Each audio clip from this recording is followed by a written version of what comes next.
കണ്ണൂർ കാക്കയങ്ങാട് ഇന്നലെ പുലി പന്നിക്കിണി കുടുങ്ങിയായിരുന്നു. അപ്പോൾ പുലി പന്നിക്കിണിൽ കുടുങ്ങിൽ കേസെടുത്തിട്ടുണ്ട്. ഇപ്പോൾ ഇന്നലെ വയനാട്ടിൽ നിന്നുള്ള പ്രത്യേക സംഘത്തിൽ മയക്കൂടിയൊക്കെ വെച്ച് ഈ പുലിയെ കൂട്ടിലോട്ട് മാറ്റിയായിരുന്നു. അരുൺ പൂപ്പറമ്പയാണ് ആ വാർത്തയുടെ വിവരങ്ങൾ ചേരുന്നത്. Arun, very good morning. Arun, അപ്പോൾ ഇന്നലെ ആ ചേട്ടൻ ഇന്നലെ പന്നിക്കിണി ഒന്നും ഇല്ല എന്ന് ചുമ്മാ പറഞ്ഞല്ല, പാമ്പ് പിടിച്ചവൻ കേസുണ്ടാവുമെന്ന് പേടിച്ച് പറയാതിരുന്നെന്ന് തോന്നുന്നു. അതിൽ തന്നെയാണോ കേസ്, അരുൺ?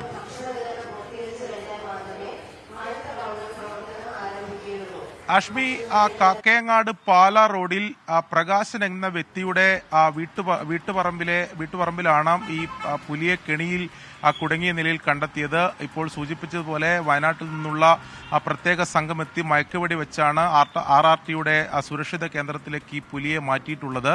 നിലവിൽ ഈ പുലിയുടെ ആരോഗ്യനിലയൊക്കെ വനം വകുപ്പ് പരിശോധിച്ച് വരികയാണ്, സ്ഥിതി വിലയിരുത്തുകയാണ്.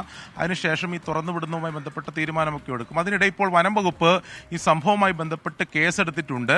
എന്നാൽ ഈ സ്ഥലം ഉടമയ്ക്കെതിരെ അല്ല കേസെടുത്തത്. ഇതിൽ കേസെടുത്ത് അന്വേഷണം നടത്തുകയാണ് എന്നതാണ് വനം വകുപ്പ് പറയുന്നത്. ഈ പന്നിക്കെണിയിൽ തന്നെയാണ് ഈ പുലി കുടുങ്ങിയത് എന്ന ഒരു നിഗമനത്തിൽ തന്നെയാണ് വനം വകുപ്പ് ഉള്ളത്. ഇന്നലെ നമ്മൾ ചോദിച്ച ഘട്ടത്തിലൊക്കെ വനം വകുപ്പ് അങ്ങനെ തന്നെയാണ് വ്യക്തമാക്കിയത്. പക്ഷേ ഈ സ്ഥലം ഉടമ അത് പൂർണ്ണമായും നിഷേധിക്കുകയാണ്. അങ്ങനെ പന്നിക്കണി വെച്ചിട്ടേയില്ല, ആ പന്നിക്കണി വെക്കുന്ന ആളല്ല, അങ്ങനെ വീട്ടുപറമ്പിൽ പന്നിക്കണി വെക്കാറില്ല എന്നതാണ് പ്രകാശൻ എന്ന സ്ഥലമുടമ പറഞ്ഞത്.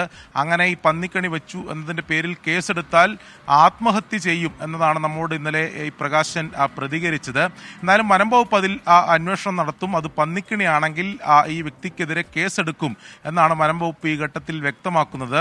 ഒരുപക്ഷെ അവിടുത്തെ നാട്ടുകാരും ഈ വ്യക്തിയൊക്കെ വലിയ ആശങ്കയിലാണ്. സ്വന്തം വീട്ടുപറമ്പിൽ പുലി വരിക എന്നൊക്കെ പറഞ്ഞാൽ അത് നമുക്ക് ചിന്തിക്കാൻ പറ്റുന്നതിനും അപ്പുറമാണ്. എന്തിന്റെ പേരിലായാലും ഒരു സാധാ കർഷക കുടുംബത്തിൽപ്പെട്ട അല്ലെങ്കിൽ സാധാ കർഷകനായിട്ടുള്ള ആ വ്യക്തിക്കെതിരെ കേസെടുക്കുക അല്പം കടന്ന കൈയാകും എന്നൊരു അഭിപ്രായമൊക്കെ പൊതുവെ ഉയർന്നു വരുന്നുണ്ട്. എന്തായാലും വനം വകുപ്പ് നിയമപരമായ നടപടികളുമായി മുന്നോട്ട് പോകും എന്നതാണ് ഈ ഘട്ടത്തിൽ വ്യക്തമാക്കുന്നത്.